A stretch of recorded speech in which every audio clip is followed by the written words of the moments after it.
আসসালামু আলাইকুম ওরহমতুল্লাহি ওবরাকাতুহু। আলহামদুলিল্লাহ ওয়াসসালাতু ওয়াসসালামু আলা রাসূলিল্লাহি ওয়া বা'দ। প্রাণ ভরা ভালোবাসা ও দুরূদ সালামের মাধ্যমে স্বাগত জানাচ্ছি দর্শক। এখন টেলিভিশনের পর্দায় আমি ইসমাঈল ইবনে মুজাম্মিল হক। প্রিয় নবী সাল্লাল্লাহু আলাইহি ওয়াসাল্লামের ভালোবাসায় আপনার কাঙ্ক্ষিত আয়োজন HM স্টিল নিবেদিত কেমন ছিলেন প্রিয় রাসূল সাল্লাল্লাহু আলাইহি ওয়াসাল্লাম। অনুষ্ঠানটির পাওয়ার বাইতে রয়েছে ইসলামী ব্যাংক বাংলাদেশ PLC। আমাদের সহ পৃষ্ঠপোষকতায় রয়েছে ইনফিনিটি মেগামল। দর্শক, আজকে আমাদের স্টুডিওতে একজন বরেণ্য ইসলামিক স্কলারকে আমরা আমন্ত্রণ জানিয়েছি। পরিচয় করিয়ে দিচ্ছি শুরুতেই। দৈনিক আমার দেশ পত্রিকার ইসলাম বিভাগীয় প্রধান লেখক ও কলামিস্ট শেখ আলী হাসান তৈয়ব। আসসালামু আলাইকুম ওয়া রাহমাতুল্লাহ। ওয়ালাইকুম আসসালাম ওয়া রাহমাতুল্লাহ। শেখ, স্বাগত জানাচ্ছি সিরাতের এই মঞ্চে আরও একবার। আহলান, শুকরান, বারাকাল্লাহু ফিক। দর্শক, প্রিয় নবী সাল্লাল্লাহু আলাইহি ওয়াসাল্লামের ভালোবাসায় উৎসর্গিত আমাদের আয়োজন। আমরা বলে থাকি প্রতিটি পর্বেই প্রিয় নবী সাল্লাল্লাহু আলাইহি ওয়াসাল্লামের জীবনের নানা দিক নিয়ে সংক্ষিপ্তভাবে আমরা আপনাদের উপহার দেওয়ার চেষ্টা করি। আজকে আমরা প্রিয় নবী সাল্লাল্লাহু আলাইহি ওয়াসাল্লামের মিরাজ নিয়ে কথা বলবো। চলে যাচ্ছি শায়েখের নিকট। শেখ, মিরাজুন নবী সাল্লাল্লাহু আলাইহি ওয়াসাল্লাম ঠিক কোন সময়ে রাসূল সাল্লাল্লাহু আলাইহি ওয়াসাল্লামের মিরাজ সংঘটিত হয়েছিল, এর প্রেক্ষাপটটা কী ছিল? নাহমাদুহু ওয়া নুসাল্লি আলা রাসূলিহিল কারীম। মিরাজ পৃথিবীর বিস্ময়, রাসূল সাল্লাল্লাহু আলাইহি ওয়াসাল্লামের জীবনের একটি বিস্ময়কর দিক। দেখুন, আল্লাহ নবী সাল্লাল্লাহু আলাইহি ওয়াসাল্লাম এই পৃথিবীর সবচেয়ে সম্মানিত মানুষ, আল্লাহ সবচেয়ে প্রিয় ব্যক্তি, কিন্তু আল্লাহ সবচেয়ে আঘাত তাকে দিয়েছেন, বারবার করে দুনিয়াতে ধাক্কা দিয়েছেন। আল্লাহ যেন বোঝাতে চেয়েছেন যে আপনি শুধু আমাকেই ভালোবাসবেন, অন্য কোনো ভালোবাসায় আপনার দৃষ্টি যাবে না। তিনি দুনিয়াতে আসার আগে তার বাবা নেই, দুনিয়াতে আসলেন মায়ের কোলে। কদিন থেকেই তিনি চলে গেলেন হালিমা সাদিয়ার কাছে দুধ পান করার জন্য।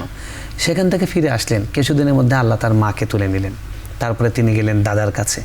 দাদা কিছুদিন নাতিকে নিয়ে কোলে করে হাতে হাতে ধরে কাবা ঘরে যাচ্ছেন। তিনি কাবার লিডার, তিনি মক্কার কুরাইশদের নেতা। কি একটা সুন্দর দিন, কিন্তু সেই সুখটাও বেশি দিন তার ভাগ্যে হয়নি। তাকে আল্লাহ নিয়ে গেলেন। তারপরে তিনি চাচার আশ্রয়ে গেলেন, আবু তালিব। চাচা তাকে পিতার স্নেহ এবং মায়ের ভালোবাসা সবটাই দিয়ে তিনি তাকে বড় করে তুলছিলেন। চাচাও বেশি দিন থাকলেন না। তারপরে চাচা তাকে বিয়ে দিয়েছিলেন খাদিজাতুল কুবরা রাদিয়াল্লাহু তাআলা আনহার সঙ্গে। চাচা চলে গেলেন। আল্লাহ নবীর কাছে দুনিয়াতে ভরসা এবং সান্ত্বনার স্থান, ভালোবাসার পাত্র বলতে গেলে তিনিই ছিলেন। আল্লাহ তাকেও তুলে নিলেন। তিনি এতটাই কষ্ট পেলেন যে তার কাছে তো এমনিই আত্মীয় কেউ নেই, সহায় কেউ নেই। তিনি এতটা ব্যথিত হলেন যে ইতিহাস এবং সাহাবে কেরাম সেই বছরটাকে আমুল হাজান, ব্যথার বছর, বেদনার বছর, কষ্টের বছর বলে সেটাকে আখ্যায়িত করেছে। আল্লাহ রাব্বুল আলামিন যেন বোঝাতে চাইলেন পৃথিবীর কোনো ভালোবাসায় আপনি আটকে থাকবেন না, কারণ আপনাকে আমি ভালোবাসি, আপনি শুধু আমার ভালোবাসার পাত্র।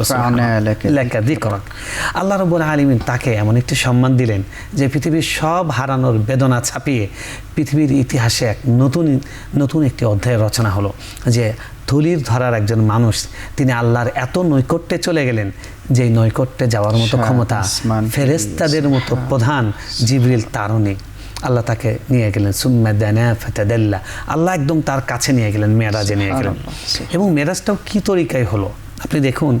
তখনকার মানুষের কাছে সবচেয়ে দ্রুতগামী যে বাহন ছিল ঘোড়া, সেই ঘোড়ায় করে যেতে 3 মাস লাগে। এরকম একটি দূরত্ব বাইতুল মাকদিস, তিনি বাইতুল মাকদিসে চলে গেলেন, যেটা আল্লাহ কোরআনে যে ঘটনাকে অবিনশ্বর করে রেখেছেন। সুবহানাল্লাযী আসরা বিআবদিহি লাইলাম মিনাল মাসজিদিল হারাম ইলাল মাসজিদিল আকসা আল্লাযী বারাকনা হাওলা। দেখুন, মেরাজের এই বিষয়কে যদি কেউ অস্বীকার করে তাহলে তার ঈমান থাকবে না, কারণ এটা কোরআনের আয়াত দিয়ে আল্লাহ এটাকে জীবন্ত করেছেন। তিনি নিয়ে গেলেন এবং সেখানে কেমন যাওয়া, কেমন রাজসিক যাওয়া। সেখানে গিয়ে সব নবীরা তার অভ্যর্থনে দাঁড়িয়ে আছেন, তারা সবাই নামাজ পড়বেন, তাকাতাকি করছেন, কে ইমামতি করবেন। আদম থেকে নিয়ে সবাই ওখানে উপস্থিত। জিবরিল বললেন সমস্ত নবীদের লিডার মুহাম্মদ রাসূলুল্লাহ সাইয়্যিদুল মুরসালিন, ইমামুল মুরসালিন, খাতামুন নবিয়্যিন, তিনি ইমামতি করবেন। তিনি ইমামতি করলেন। আল্লাহ যেন আনুষ্ঠানিকভাবে একদম মন চাইত করে দেখিয়ে দিলেন আপনিই হলেন শ্রেষ্ঠতম সৃষ্টি এবং নবীদের মধ্যে সেরা। সুবহানাল্লাহ। আজকের বিজ্ঞান পৃথিবীতে যেখানে থমকে যায়, বিজ্ঞানের যাত্রা যেখানে শেষ, বিজ্ঞানের আবিষ্কার যেখানে যে সমাপ্ত হয়,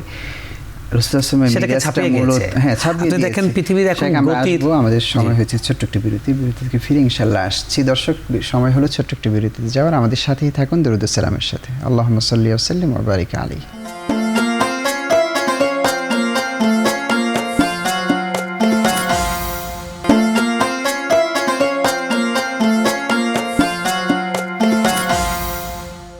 আল্লাহুম্মা সাল্লি ওয়া সাল্লিম ওয়া বারিক আলাইহি, দুরূদ ও সালামের সাথে স্বাগত জানাচ্ছি প্রিয় নবীর ভালোবাসায় আমাদের বিশেষ আয়োজন HM স্টিল নিবেদিত কেমন ছিলেন প্রিয় রাসূল সাল্লাল্লাহু আলাইহি ওয়াসাল্লাম, powered by Islami bank Bangladesh PLC, সহ পৃষ্ঠপোষকতায় রয়েছে ইনফিনিটি মেগামল। প্রিয় নবী সাল্লাল্লাহু আলাইহি ওয়াসাল্লামের অন্যতম একটি মুজিজা মিরাজ নিয়ে আজকে কথা হচ্ছিল। আমাদের সাথে আছেন শেখ আলী হাসান তৈয়ব মোহতারাম। বিরতির পূর্বে বলেছিলাম যে বিজ্ঞানকে চ্যালেঞ্জ করা এক প্রকার, এবং বিজ্ঞানের আবিষ্কার যেখানে শেষ, মিরাজের যাত্রাটাই সেখান থেকে শুরু। আমি বরং বলবো যে বিজ্ঞান এখনো পর্যন্ত এটাকে ধারণই করতে পারেনি, বিজ্ঞান এর রেঞ্জ এখন পর্যন্ত গিয়ে পৌঁছেনি। আপনি দেখুন পৃথিবীতে এখন সবচেয়ে বিজ্ঞানের সবচেয়ে যাত্রা যেটা, সবচেয়ে গতির যাত্রা যেটাকে বলে আলোর গতি চেয়েও হাজার হাজার হাজার গুণ বেশি গতি ছিল এটা। কারণ রাসূল সাল্লাল্লাহু আলাইহি ওয়াসাল্লাম যখন মেরাজ করে ফিরে এসে রাতেই তিনি এখানে মিনাল মসজিদুল হারাম হাতিমে শোয়া ছিলেন, সেখান থেকে তিনি বাইতুল মাকদিসে গিয়েছেন। মেরাজ হিসেবে এতটুকুই যথেষ্ট ছিল বিষয় হিসেবে। আর সেখান থেকে তিনি এক আসমান নয়, দুই আসমান নয়, 7 আসমান ঘুরে এসেছেন এবং জান্নাত জাহান্নাম দেখে এসেছেন এবং জীবন্ত বর্ণনা দিয়েছেন, অনুপুঙ্খ বর্ণনা। মক্কার মুশরিকরা যখন সকালবেলা তিনি তাদের কাছে পরদিন বিবরণ দিলেন, তো তারা তো মজা করতে লাগলো, তারা ট্রল করতে লাগলো যে তো আজকে দেখি পুরাই পাগল হয়ে গেছে। এবং তারা বলল যে আজকে ওনার সবচেয়ে বিশ্বস্ত মানুষ, সবচেয়ে অকুণ্ঠ সমর্থনকারী আবু বকর, নিশ্চয়ই তিনিও বলবেন যে আমার বন্ধু পাগল হয়ে গেছে। তাকে বলে দেখেন আপনার বন্ধু কি বলে, উনি নাকি আজকে রাতেই বাইতুল মুকাদ্দাসে গিয়ে আবার ফিরে আসছেন ফিলিস্তিন থেকে। বাইতুল মাকদাস থেকে 7 আসমানে গিয়েছে, ওটা এখনো আসেনি, ওটা এখনো চায়নি। এইটুকু শুনেই তারা তাদেরকে পাগল মনে করছে। তা আবু বকর রাদিয়াল্লাহু তাআলা বললেন যে আমরা তো এর থেকেও বড়টা বিশ্বাস করি, তিনি এক মুহূর্তে আসমানের উপর থেকে আরশে আজিম থেকে তার কাছে ওহী আসে, আমরা বিশ্বাস করি। এটা তো বিশ্বাস করা কোনো ব্যাপারই নয়। সেজন্য কিন্তু ওনাকে সিদ্দিক বলা হয়, মহাসত্যায়নকারী, মহাসত্যবাদী। তো দেখুন বিজ্ঞান আজকে যে গতি আবিষ্কার করেছে, বিজ্ঞানের যে গতির যাত্রা, সেটাকে ছাপিয়ে হাজার কোন মানে গতি সম্পন্ন ছিল রাসূল সাল্লাল্লাহু আলাইহি ওয়াসাল্লাম মিরাজ, তার বাহনটা, সেই বরাকটা, সেই রফরফটা। আল্লাহর কাছে যে সব কিছু কুন ফায়াকুনের মালিক, তো কুন ফায়াকুনের মালিক তিনি, তার কাছে এটা কোনো বিষয় নয়। এবং কিয়ামত পর্যন্ত বিজ্ঞান যত আগাতে থাকবে তাদের কাছে মেরাজ নতুন নতুন আবিষ্কার দেখাবে। আমরা দেখি যে চাঁদে যারা গিয়েছেন, নীল আর্মস্ট্রং, তিনি চাঁদে সেই ফাটা দেখেছেন, দেখে তিনি ইসলাম গ্রহণ করেছেন।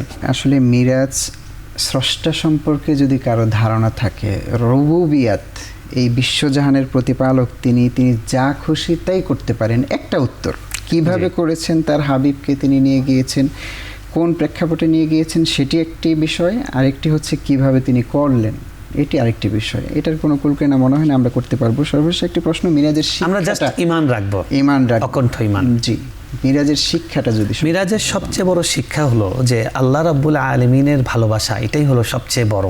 আল্লাহ নবী সব হারিয়ে যখন মনে হচ্ছে কিছুই নেই আমার, আল্লাহ তখন বুঝিয়ে দিলেন আমি তো আপনার আছি।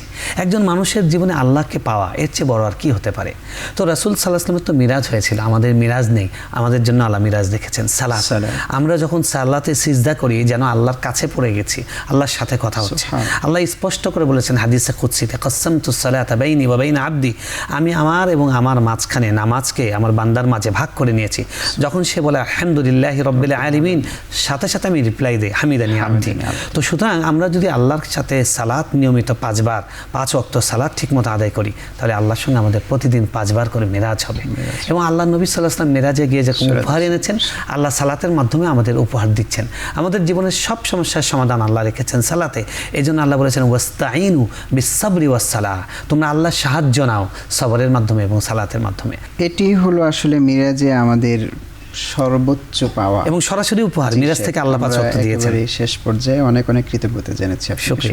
আসলে মিরাজ এত বিরাট একটি বিষয় দর্শক, এটি সংক্ষিপ্ত আলোচনায় সম্ভব না। মিরাজ বিশ্বনবী সাল্লাল্লাহু আলাইহি ওয়াসাল্লামের 23 বছরের নবুয়তি জিন্দেগিতে সর্বোচ্চ অন্যতম একটি মুজিজা বলা হয়। এটি কিভাবে হয়েছে এটি একমাত্র আল্লাহ সুবহানাহু ওয়া তাআলা জানেন। আমরা ঈমান রাখবো সবচেয়ে বড় যে পুরস্কার মিরাজের, সেটি হচ্ছে আমাদের জন্য সালাত এসেছে। আসুন এই রমাদানে আমরা প্রিয় নবী সাল্লাল্লাহু আলাইহি ওয়াসাল্লামের জীবনী থেকে শিক্ষা গ্রহণ করি, একই সাথে আল্লাহ সুবহানাহু ওয়া তাআলার সবচেয়ে কাছাকাছি যাওয়ার মাধ্যম সালাতের আমরা যেন পাবন্দি করতে পারি, সালাতের হেফাজত যেন আমরা করতে পারি। আল্লাহ তাআলা সেই তৌফিক দান করুন। আজকে বিদায় নিয়ে নিচ্ছি, দেখা হবে আগামী দিন ইনশাআল্লাহ। আসসালামু আলাইকুম ওয়া রাহমাতুল্লাহি ওয়া বারাকাতুহু।